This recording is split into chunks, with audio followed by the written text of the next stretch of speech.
Hey there, thank you for joining me. So this is the first of who knows however many videos, all to do with me talking about transgender matters, whether that's my life, my transition, or indeed some of the research I've done which helps to explain a little bit more about transgender people, who, what, why, where, how, all that kind of stuff.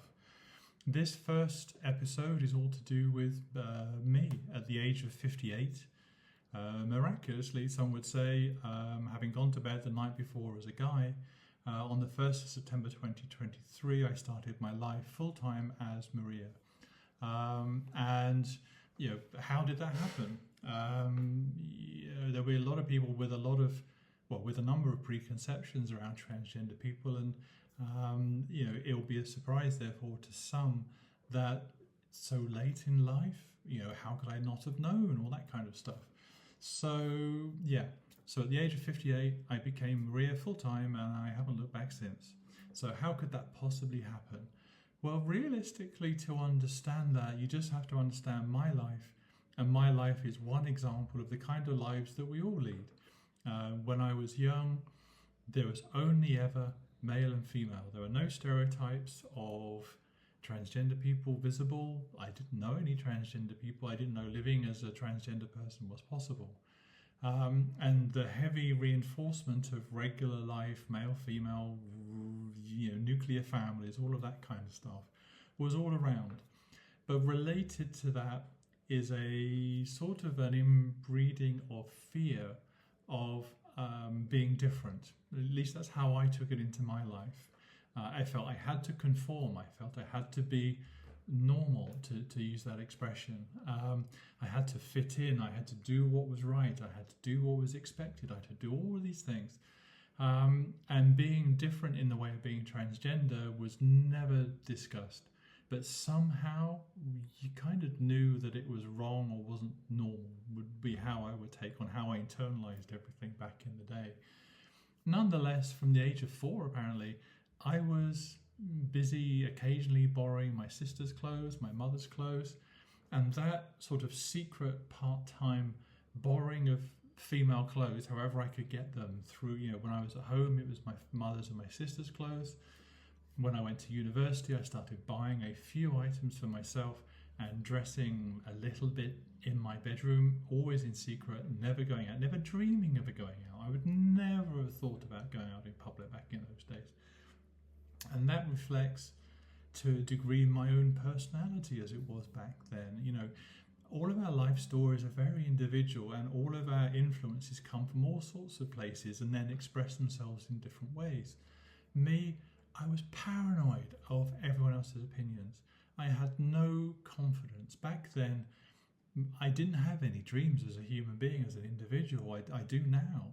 But back then I had no dreams. I had no self-belief. I had no confidence. Professionally and intellectually, I was capable. I did a good job. I got my degree. I qualified as an accountant. I went on to work in industry and all sorts of other places and was very successful. But as an individual, as a human being, although I did the life that was expected of me, I never did anything that made me happy from deep inside. I was always afraid of everyone else's opinions. I put everyone else before me. I did whatever I possibly could to facilitate everybody else's lives without doing anything to improve the value of my life, of me, if you like. And eventually, at the age of 32, 33, 34, I lived on my own. That gave me the chance to actually fully dress for the first time, to wear corsets, to wear makeup, to wear wigs, to do all of that kind of stuff. And I lived not far from London, so I was able to go to some of the bars and the clubs that transgender people would go to back then, and the restaurants, and be amongst people who, just like me, were different like me. Again, I didn't know why I did it. I didn't know why I had to do it. I really did believe I had to do it. I couldn't believe I could leave it behind. But then again, I knew I couldn't live like it either. I knew I had to do it in secret. That was my fear, if you like. And those occasions where I could go out and could mix with people who were a bit more like me, or even just a bit different, which is what I was, which still am, I suppose. they were great moments. There were times when I could socialize, have confidence, be free and just relax and enjoy my life and be somehow more at ease with myself, which I'd never been in any other scenario. At the age of 36, I think it was, I was abused when I was out on scene, and I gave it all up. That sort of reinforced my view that I could not live openly in any way, shape or form as Maria. And so I then went and I got rid of all my clothes. I got rid of all of my friends, some of whom were really, really good friends.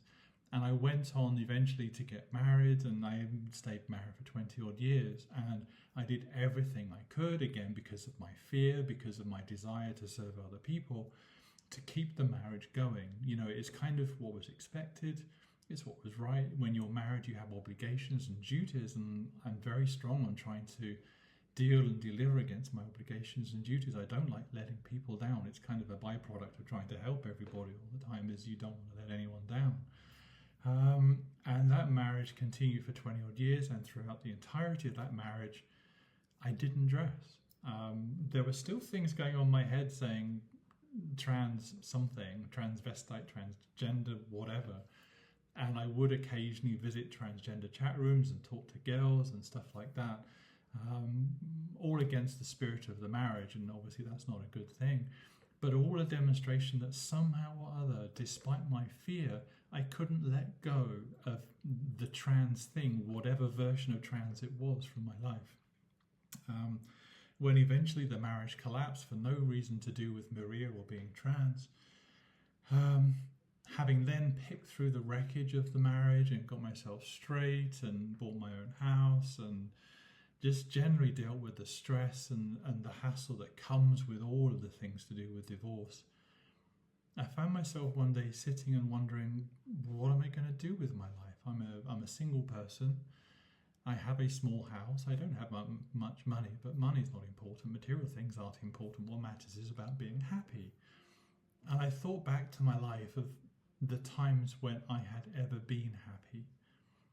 And the only times I could think of were when I was somehow Maria, whether that was, even if it was just hiding in my bedroom, or whether it was out on clubs and being with friends and dancing and just having a good time. They were the only times in my life I was ever happy. They were the only times that I ever felt confident and assured in any way, shape or form. So I thought to myself, why don't you see if that's something you need to try? So when I started living full-time, 1st of September 2023, it was not because I knew I was transgender. It was not because I knew I would spend the rest of my life like this. It was just to see if it was somehow the thing, the person I needed in order to be happy for the rest of my life. And frankly, it took no time at all, a week or two, for me to feel confident, for me to believe in who I was for the first time in my life, for me to shrug off all of my fears of other people, for me to get rid of the prison in my head that said I couldn't do anything for myself, I just had to help other people. And that, the clothes and the hair and everything and the nails are fabulous, but, being free of that prison in my head, the one that told me I couldn't live for myself, I couldn't live in a happy way, I just had to serve other people. Being free of that prison, the constant no voices, is the most miraculous part of my transition and my transformation. And I know I'm not alone when I say that that's something that many transgender people feel. They've always had some voice in them saying no, but actually when they finally get to realize and live their life, they realize they can actually live their life without worrying about what other people think. So that was my journey. So why it took 58 years was simply because I had no love, no confidence in myself, and I was constantly paranoid about other people. Now, I don't care what people think, because what people think you'll never know, so why worry about it? Frankly, that's how I feel. Things that touches into gender dysphoria, if I can bring that one up. So some people refer to gender dysphoria and link it directly with the expression of being born in the wrong body or trapped in the wrong body. You can take it from all of what I've said about my life, that I never felt that way. I never felt, the only time I've believed I am Maria and will be Maria for the rest of my life is now. It never was before, never before September 23. So it's lived experience that tells me this is right for me. When it comes to dysphoria, yes, there are people who feel that trapped in the wrong body thing. And life then can be incredibly hard when you literally look at your body and think, oh, I've got to chop that off, which is how some of them feel. That must be a horrible place to feel. That's one of the extreme ends of gender dysphoria. But also you might be surprised that many people don't feel any dysphoria at all, and you don't have to have dysphoria to be transgender. My dysphoria was sort of in the middle somewhere, and technically it's known as biochemical dysphoria. And my dysphoria was that for my entire life, up until the day I started living as Maria, the day I started living true to myself, not that I knew I was false before, was that I was an alien to myself. My body was merrily sailing through life, but my heart and my soul and my emotions were just not there. It was like kind of living in a cotton wool environment, in a massive fog. There was no emotional connection between me and life. It was kind of like I was acting my entire life. I was doing everything right. I was doing everything that was expected, but it didn't mean anything. At a really strong emotional level, it actually meant nothing at all. I could tick boxes. I could say I'm a good person.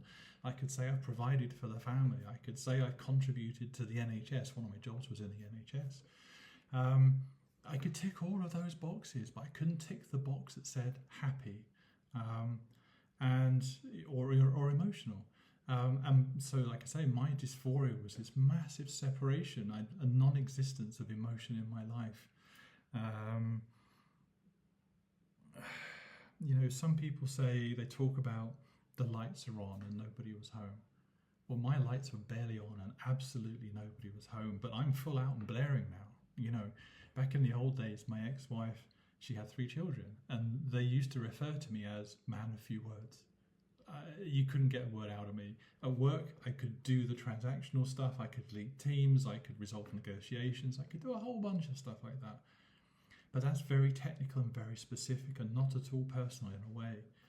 Get me outside of that at home, I wouldn't socialise, I couldn't socialise, I didn't feel I had value, I didn't feel I could contribute to anything going on, which meant ultimately that I wouldn't talk very much. And my own family said I was withdrawn, which when they told me that was a bit of a surprise because I just thought I was reserved. Turns out they were right. And since living as Maria, since becoming who I really am, since I've started living in colour, honestly, sometimes you probably can't even stop me talking sometimes, because life is fun, life is wonderful now, life is joy. I'm not happy with life, I'm joyful, and that's a massive, massive difference. And I wasn't even happy before, to be blunt. So that transformation of somebody from nobody home to somebody who just has joy for life is one of the greatest transitions of my life, and it's part of how I know this is who I am. Because if you can't live with joy in your life, then you're having a problem. Different people get joy different ways, but when you're fundamentally not living as yourself, it's very, very hard to be joyful, and I finally am. There are other 1 or 2 things that I'll just briefly touch on. There's in various messaging boards and Facebook and whatever, you'll hear people talking about transgender people in a very negative way. You'll see them saying, oh, you're caught up in this transgender fad. Oh, you've been caught by gender ideology. Well, bluntly, those are some of the most ignorant comments that you will ever come across. Being transgender is not an ideology. The research, which we'll get onto in other programs, simply confirms that being transgender is the result of a biological and genetical series of combinations, permutations in my body and the bodies of other transgender people, which explains why transgender people have actually been around forever and will actually be around forever. We're just a natural human variation. That's what we are. Just like people being left-handed, people having red hair. There's all sorts of human variations. Some people like aspects of those and some people don't like aspects of those. But it doesn't make us ill. It doesn't make us wrong. It doesn't make us against God or Christ or any of that. We are part of the creation of life if you believe in that kind of stuff. And we have existed since before the dawn of time. And what I mean by that is studies have shown that in all of the indigenous populations of the world, there have been two-spirit, third gender or transgender and other expressions too, people who've always existed. Ancient Rome even had a transgender emperor.